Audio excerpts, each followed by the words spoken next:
ngayon, wala pa akong nakikitang volleyball court na tinatayo. Although, sa isang community court, nagbibigay sila ng provision, naglalagay sila ng volleyball lines. Di ba? Ang isang court, di ba, para maging multipurpose, kahit pa paano nilalagyan ng badminton line, volleyball line, para siyempre kahit pa paano magamit naman. Pero kadalasan po talagang basketball. Ngayon, ito na ating national sports, I beg to disagree. Kasi nga, talagang lukong-luko pa rin sa basketball ang mga Pinoy.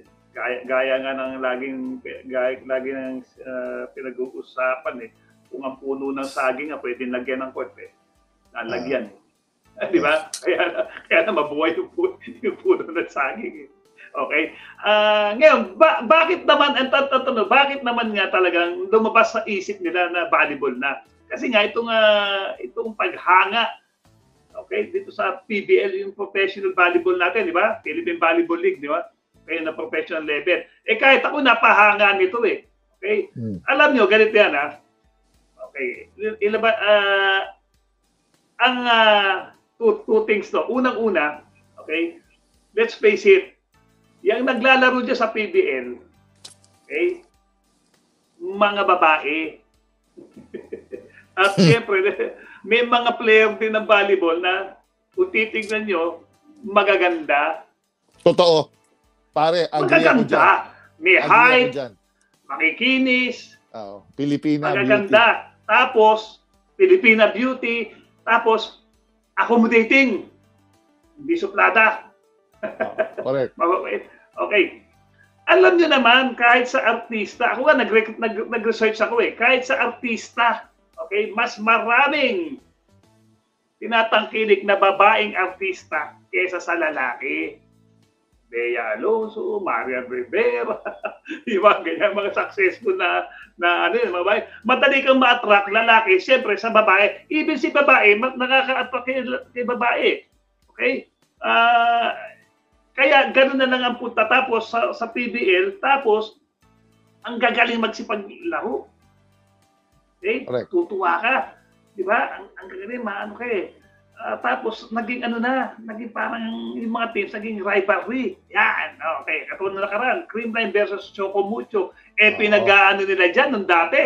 Yung dating mag-on, di ba? Si Gemma Galanza, saka si Tina Wow. Alam, ano ko lang huyan Hindi ako fan nalaman ko lang huyan. So pag nandun sila, at nagkakatagpo, nagkakaroon ng eye-to-eye contact, naghihiyawan, kinikilig yung mga tao.